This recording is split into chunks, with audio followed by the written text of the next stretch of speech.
এমন ভাব করতেছে বাজারের মধ্যে যে আজকে একদিনের মধ্যে তারা সব কিছু কিনে নিয়ে চলে যাবে। বাজারে ঢুকে আসলে মেজাজটা গরম হয়ে যাওয়ার মতো যে আজকেই একদম সব কিছু খালি করে নিয়ে তারা চলে যাবে। সো এই আজকে এখানে এইটুকুই আজকে আসলে বাজার থেকে। আর নেক্সট ডে আরও হয়তো দেখাবো কি হয় না হয়। আমি একটা বাজারের ভাইব দেখালাম যে এই কারফিউ চলাকালীন অবস্থা, একটা সাধারণ কারফিউ চলা অবস্থায় মানুষের উপচে পড়া, মারামারি, হামলা, মানে সবজি তরকারি বাজারের উপর, আসলে কি একটা বাজে অবস্থা দেখেন।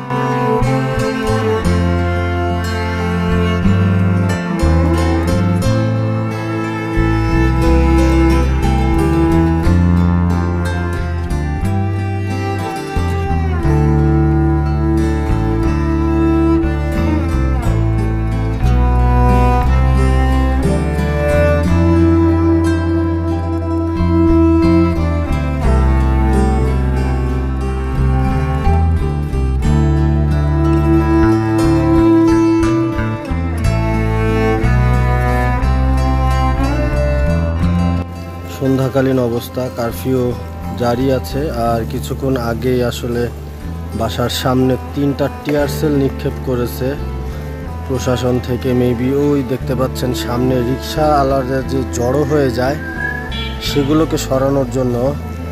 আর সবচেয়ে বাজে জিনিস হচ্ছে আমাদের বারান্দা থেকে রুমের ভিতর পর্যন্ত এত পরিমাণে ধোঁয়া চলে আসছে যে আমার চোখ পুড়ে শেষ। আসলে ঘরের খুবই বাজে অবস্থা হয়ে গেছিল। আর এই তো এখন চোখে মুখে পানি দিয়ে তারপরে কিছুক্ষণ অপেক্ষা করে আমরা ছাদে উঠলাম। এই যে স্টুপিড কিছু রিক্সাওয়ালাগুলা যারা কিনা এলাকার সামনে জড়ো হয়ে থাকে তাদের ছত্রভঙ্গ করার জন্য এই টিয়ার সেলটা মারা হয়েছিল জাস্ট এই রোডের মধ্যে।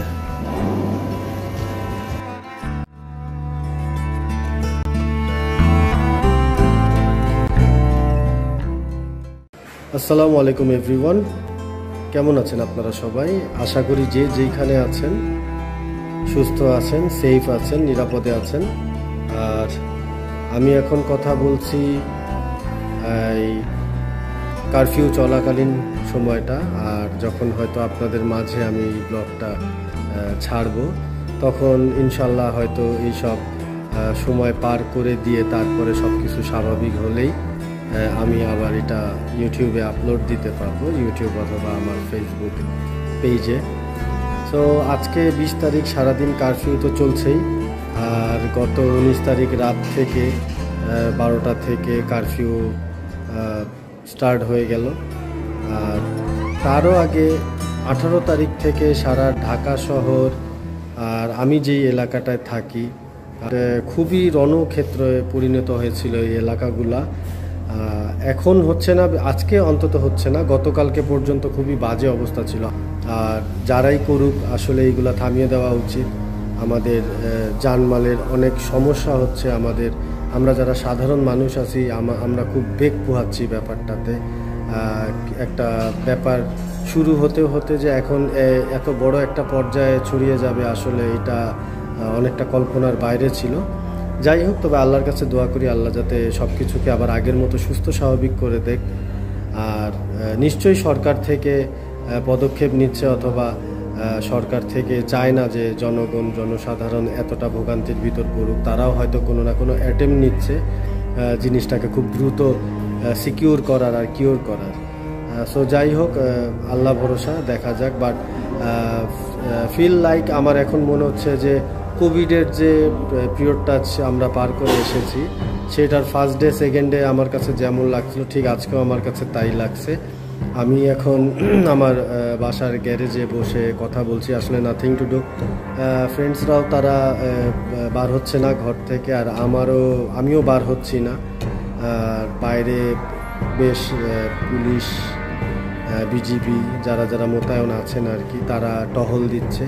আর বেশ কিছুক্ষণ আগেও রিক্সাওয়ালারা খুব জড়ো হচ্ছিল এলাকার সামনে। সো তারা 2-3টা টিয়ার সেল নিক্ষেপ করে যা কিনা আমার গেটের সামনে আসে। আর সেটাতে একটা খুব প্রবলেম ফেস করি যে আমার জানালা দিয়ে টিয়ার সেলের গ্যাস একদম আমার রুমে ঢুকে গিয়েছিল। মানে খুব যাচ্ছে তাই অবস্থা পরিবারের সবার। চোখ মুখ জ্বালা করে, মানে একদম একাকার অবস্থা। এই ক্ষেত্রে আর কি কিচ্ছু করার ছিল না সেরকম, যতটুকু পেরেছি মুখে পানি দেওয়ার চেষ্টা করেছি, মুখ হাত ধুয়েছি। আর আসলে বাসার চুলাগুলোকে জ্বালিয়ে রেখেছিলাম, কারণ আগুন থাকলে মেবি টিয়ার সেলের কেমিক্যাল অথবা ধোঁয়াগুলো অনেকটা নিষ্ক্রিয় হয়ে যায়। তো যাই হোক, এই আর কি কাঠঘর পুড়িয়ে আসলে এখন সময়গুলোকে আমাদের পার করতে হচ্ছে। আর কিছু করার নাই, শুধু আমি একলা না, এমন কোটি কোটি মানুষ, হাজার হাজার মানুষ এই প্রবলেমটা ফেস করছে। আজকে বাইরের ব্যাপার বলতে গেলে আসলে বার হয়েছি আমি 12টার দিকে বার হয়েছিলাম, যদিও একটা খবর পেয়েছি যে 12টা থেকে 2টা পর্যন্ত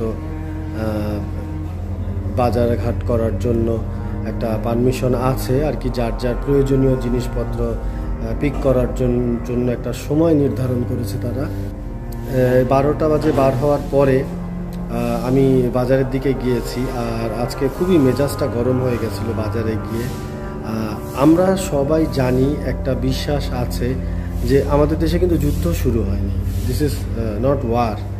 হ্যাঁ, এটা একটা অরাজকতা হচ্ছে, কোনো না কোনো দলের সংগঠনের লোকজন তাদের স্বার্থের জন্য এইসব হয়তো অরাজকতা করছে। বাট মানুষের ভাইবটা মানুষ এমন শুরু করেছে যে কোভিডের মতোই কিচ্ছা কাহিনী শুরু করেছে, যে আজকে বাজারে যে আজকেই পুরা বাজার খালি করে ফেলবে, যেন আল্লাহ মাফ করুক, যেন তাদের মতে অথবা তারা মনে করছে যে এই প্রবলেম মনে হয় মাসখানেকেও শেষ হবে না। আপনারা এই কাজটা করেন না, কারণ আপনাদের জন্য অনেক নিম্ন আয়ের মানুষরা বাজারে গিয়ে পণ্য পাচ্ছে না। আমি নিজে সাফার হয়েছি। আমি যখন বাজারে ঢুকলাম, আমি আমার অন্যান্য খুব লাইনে পড়ে আমার জিনিসপত্র কিনতে হয়েছে। যাদের থেকে দেখা গেছে আমি 5-6 বছর ধরেও জিনিসপত্র নিচ্ছি, মাছ, মুরগি, মাংস, ঠিক তাদের দোকানে গিয়েও লাইনে দাঁড়িয়ে থাকতে হচ্ছে। তারাও মানে আসলে আমার সাথে কথা বলার অথবা তাদেরও সময় নেই আজকে। বাট যারা কিনা হিউজ কোয়ান্টিটিটা জিনিসপত্র নিচ্ছেন, তারা এতটা পাগলামি না করে প্রতিদিন খোলা আছে, প্রতিদিন খোলা থাকবে। 2টা ঘন্টা আপনারা সময় পাবেন, এই 2 ঘন্টার মধ্যে একদিন গ্যাপে আপনারা যান। আর এইটাতে এমন যুদ্ধ হয়নি, এটা 2-1 দিনে ইনশাল্লাহ, আমার বিশ্বাস ইনশাল্লাহ আমরা খুব দ্রুত কাটিয়ে উঠবো। আমাদের সব কিছু আবার আগের মতো স্বাভাবিক হবে। বাট মানুষজনের ভাইব দেখে এমন মনে হচ্ছে তারা 1 মাসের রসদ আজকেই জোগাড় করে রেখে দিচ্ছে। এমনকি যে কিছুক্ষণ আগে আমার পাশের একটা দোকান আছে যেখানে স্ন্যাক্স গুলো বিক্রি করে, আমি চিপস নেওয়ার জন্য ঢুকেছি। আমার জাস্ট লেইস ক্লাসিকটা আমার খুব ফেভারিট চিপস আর কি। সো যাই হোক, আমি 1 পিস নেওয়ার জন্য ঢুকলাম। আমি ভাগ্যক্রমে কোনাচে কানাচে হাতি মনে হয় 1 পিস পেলাম। আর বাকি যে কোনো ধরনের পণ্য মানুষ যেন মনে আজকে হরিলুটের মতো করে নিয়ে গেছে। যার দরকার একটা সে নিয়ে গেছে 5টা, যার দরকার 5টা সে নিয়ে গেছে 10টা। মানে এই জিনিসটা আসলেও খুব খারাপ লাগলো যে একটা সাইকোলজি, এটা একটা ব্যাপার স্যাপার, যে এটা কিন্তু যুদ্ধ লাগেনি, একটা অরাজকতা হচ্ছে। সব কিছু আবার ঠিক হয়ে যাবে। আর আমাদের বুঝতে হবে আমরা এমন কাজ যাতে না করি যে একদিনেই সব কিছু হরিলুট করে আমরা নিয়ে নেই। একটা নিম্ন আয়ের মানুষ এসে তার প্রোডাক্টটা সে পাবে না, কারণ আমার টাকার জোরে আমিও তার অংশের প্রোডাক্টটা কিনে নিয়ে চলে গেছি। But please don't do that. এই জিনিসটা আপনারা কেউই করেন না, হ্যাঁ, কখনোই করবেন না এই জিনিসটা। আমি যেটা বলতে গিয়ে ভুলে গেছিলাম, আমি আজকে বাজারে গিয়ে আমার অন্যান্য প্রোডাক্ট কেনার পর, যখন আমি পণ্য কেনার পরে যখন আমি শাকের দোকানে গেলাম, মানে দেখলাম যে তার একটা পাতাও নাই সামনে। বললো স্যার সব তো বিক্রি হয়ে গেছে, সব নিয়ে চলে গেছে। একজন 4 আটি 5 আটি করে নিয়ে গেছে। যেই লোক লাল শাক নেয় 2 আটি, হাইস্ট 2 আটি নেয়, সে 5 আটি লাল শাক নিয়ে গেছে। কেন ভাই, এই লাল শাক কি মানে আপনি 1 মাস কি আর ঘর দিয়ে বেরোবেন না? কয়দিনে খাবেন আপনি এই জিনিসগুলো? আমি নিজের চোখের সামনে দেখলাম 3, 4, 5 খাঁচি করে ডিম নিয়ে যাচ্ছে। ডিমের ছুরির খাঁচি যেগুলা বলি আর কি, যেগুলা সিরিয়ালে ডিম সাজানো থাকে। মানে আমি বুঝতে পারলাম না যে মানে দেশে কি রাইট ঘোষণা করানো হয়েছে, নাকি দেশে এটা বলেছে যে মানে একদম খাওয়া না পেয়ে আপনারা মারা যাবেন, আপনারা যে যা পারেন আপনারা এই স্টোর করে নিয়ে বসে থাকেন। জানি না মানে কি যেন চলছে একটা দেশে, আমার কাছে তাই লাগলো। বাট তারপরেও আল্লাহর কাছে লাখ শুকরিয়া, আল্লাহ ভালো রেখেছে। আর ইনশাল্লাহ হয়তো আমরা সবাই খুব রিসেন্ট হয়তো 2-1 দিনের মধ্যে আমরা এই পরিস্থিতি কাটিয়ে উঠবো, অবশ্যই কাটিয়ে উঠবো। আর এই হচ্ছে আর কি। তো এমনি একটা নর্মাল ব্লগ করা, আসলে কি আর কথা বলবো, আমারও ভালো লাগছে না, বাইরে তো কোথাও বেরোতে পারছি না, জাস্ট এই বাসার মধ্যেই আর কি, বাউন্ডারির ভিতরে একটু হাঁটাহাঁটি। তো ভাবলাম সেই ফাঁকে একটু কথা বলি আর চেষ্টা করি কিছু ব্লগে সামান্য কিছু দেখানোর, যা দেখাতে পারবো হয়তো বা ন্যাচারাল কিছুই দেখাতে পারবো। কারণ গত 18-19 তারিখ যেটা আমি দেখেছি, আমার সামনাসামনি যেটা ঘটেছে, ওইটা আসলে আমার দ্বারা সম্ভব না যে আমি ওইসবের ফুটেজ দেখাবো। আর আমি ব্যক্তিগতভাবে আমি সেই সব ফুটেজ ধারণ করিনি, এটা আমার দ্বারা উচিত হতো না বা হবে না জানি না। বাট সব কিছুর পরে একটা ঝামেলা তৈরি হয়। তো এইসব ঝামেলা থেকে আমার নীতি এক পেট নীতি। সো চেষ্টা করি যতটুকু নিজেকে সেফ রাখার, আর আপনারাও চেষ্টা করবেন, সবাই নিরাপদে থাকবেন। আর এই এখন রাতের অলমোস্ট প্রায় 9টা বাজছে। আর দেখা যাক, আর কিছুক্ষণ থাকবো, তারপরে বাসায় উঠে যাব, আর কোনো কাজকর্ম নাই, এই তো। সো আপনারা সবাই ভালো থাকেন, আমার জন্য দোয়া করেন, আর আমিও আপনাদের সবার জন্য দোয়া করি। জানি না, টুকটাক করে আমি ভিডিও নিতে থাকবো। আফটার দ্যাট যখন শুরু হবে, যখন আর কি সব কিছু আবার স্বাভাবিক হবে, অবশ্যই তো সেই সময়টাতেই পারবো আমি আমার ভিডিওটা আপলোড দিতে। চেষ্টা করব যে এই 2-1 দিনে কী করলাম না করলাম, অথবা রাস্তার টুকটাক পরিস্থিতিগুলা, হ্যাঁ মানে সাধারণ পরিস্থিতিগুলো আপনাদের মাঝে তুলে ধরার, অথবা জাস্ট আমার স্মৃতি হিসাবে আমার ভিডিওতে ধারণ করে রাখার জন্য। সো টিল দেন সবাই ভালো থাকবেন, সেফে থাকবেন সবাই, এটাই দোয়া করি। তা আবারও দেখা হবে আপনাদের সাথে ইনশাল্লাহ এই ব্লগের মাঝে। আল্লাহ হাফেজ।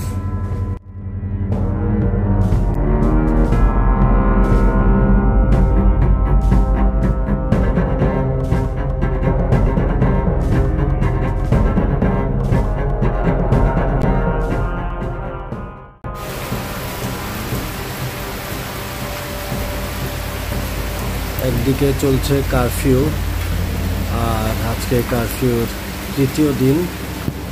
মুষলধারে বৃষ্টি শুরু হলো রাতের বেলা।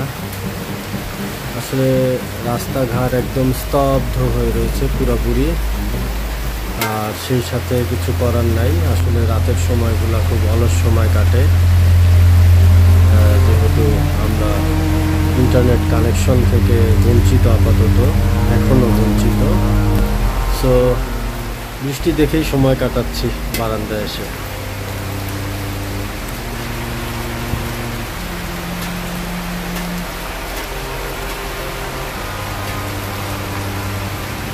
তো আজকে হচ্ছে 23শে জুলাই, আজকে 5ম দিন, অর্থাৎ 5 দিন পড়তে চলেছে। আজকেও কারফিউ জারি আছে।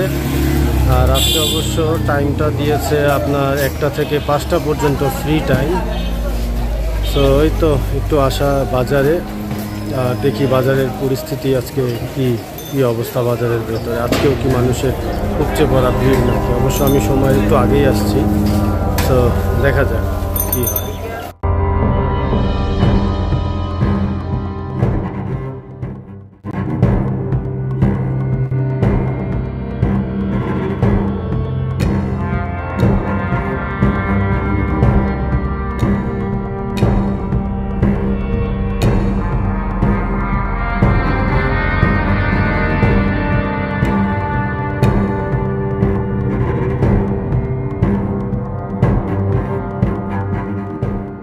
তো এই হচ্ছে আমাদের আসাদ ভাই, যার থেকে আমি প্রতিনিয়ত মাছ নিয়ে আসলে। বেচা কিনির অবস্থা কেমন? আজকে খারাপ। আজকে কি ভিড়ভাড়টা হয় নাই সেরকম? ওই প্রথম দিন তো দেখলাম 18 তারিখ 19 তারিখ তো মানুষ গরুর মতো আইসা খালি নেওয়া শুরু করছে না? সো যাই হোক, এই যে আমি তো সেটাই বলছিলাম যে মানুষ একবারে শর্টেজ ক্রিয়েট করে, পরবর্তীতে দেখা যায় যারা ব্যবসায়ী থাকে, দোকানদার থাকে, তারা কিন্তু ওইভাবে রেগুলার একটা বিক্রির ভাইবটা তারা খুঁজে পায় না। সো এই হলো আজকে বাজার থেকে, আমার আসাদ ভাইয়ের মাছের দোকান থেকে। ইনশাল্লাহ সুন আবার দেখা হচ্ছে আপনাদের সাথে। তো এই হলো আজকে বাজারের অবস্থা। আর আমি যেটাই বলছিলাম, আসলে বাজারে সকলের সাথে যাদের পরিচিত আছে, যাদের থেকে আমি প্রতিনিয়ত জিনিসপত্র কিনি, তারা একটাই কথা বলছে যে আসলে প্রথমের 2 দিনে যে চাপটা পড়েছে বাজারে, দ্যাটস মিন 19 তারিখ 20 তারিখ, মানুষ হুমড়ি খেয়ে মানে যে যা পেরেছে সব কিছু নিয়ে দৌড়, মানে শর্টেজ যারে বলে আর কি, শর্টেজটা ক্রিয়েট করি তো আমরাই। আর তারপরে এখনের সিচুয়েশন হচ্ছে, এখন তারা ঠিকই ওই বাজারে সেরকমভাবে ক্রেতা পাচ্ছে না। তাদের কথা হলো প্রতিদিন যদি আমরা বিক্রি করি তা আমাদের জন্য ভালো, বাট একদিনে এসে সবাই খালি করে নিয়ে গেছে, তারপরে আর কোনো কারোর খোঁজ খবর নাই। আজকে হচ্ছে 24 তারিখ, আর কারফিউর সময়টা 10টা থেকে 5টা পর্যন্ত শিথিল করেছে। আর এই ফাঁকে আসলে রাস্তায় দেখছেন জনসাধারণ সবাই আসলে যে যার নিজস্ব প্রয়োজনীয় বের হয়েছে, আবার হয়তো ধীরে ধীরে রাস্তাটা তার নিজের রূপ ফিরে পাচ্ছে। আর এই তো গেল 18 তারিখ থেকে আজকে 24 তারিখ পর্যন্ত আমরা লং টাইম সাফার হয়েছি বিভিন্ন ব্যাপার স্যাপার নিয়ে। আর কিছু আসলে করার নাই, হয়তোবা আরও 1-2 দিন এই অবস্থায় চলতে পারে। আর ধীরে ধীরেই তো আজকে যেমন সব কিছু চালু হয়ে গেছে, এমন ধীরে ধীরে আরও 2-1 দিনের মধ্যে, অর্থাৎ আমরা মেবি আজকে বুধবার, সামনে হয়তো বৃহস্পতি, শুক্র, থার্সডে, ফ্রাইডে 2 দিন বাদ গিয়ে হয়তো ইনশাল্লাহ সামনের সপ্তাহ থেকে ফুলদমে আবার সব কিছু জনজীবন আবার সেইভাবে শুরু হয়ে যাবে। আর এই তো এই ব্লগটা আসলে এমনই টেনে আর কি লম্বা করব, প্রতিদিনই ঠিক একই রুটিনের মধ্যে দিয়ে সময় যাচ্ছে আমাদের। আর এতটুকুই, দোয়া করি সব কিছু যাতে সুন্দর মতো সুস্থ স্বাভাবিকভাবে চালু হয়ে যাক, সবাই আমরা সেফ থাকি, ভালো থাকি, এই দোয়াই করি। আর এই তো এইখানেই আজকে এই ব্লগটা আমার শেষ করছি। আসলে নতুন করে দেখানোর আর কিছু নাই, দেখলেনই তো যে প্রথম থেকে শুরু করে আমরা কীভাবে থমথমে একটা পরিস্থিতি পার করে দিয়ে আজকে জাস্ট এই 1 সপ্তাহ পার করে আমরা এই সিচুয়েশনটায় আসলাম। তো দোয়া করি আল্লাহর কাছে এই সিচুয়েশনটাই যাতে আরও সুন্দর স্বাভাবিক হয়ে যায়, এতটুকুই চাওয়া। সো টিল দেন সবাই ভালো থাকবেন, সুস্থ থাকবেন সবাই। আল্লাহ হাফেজ।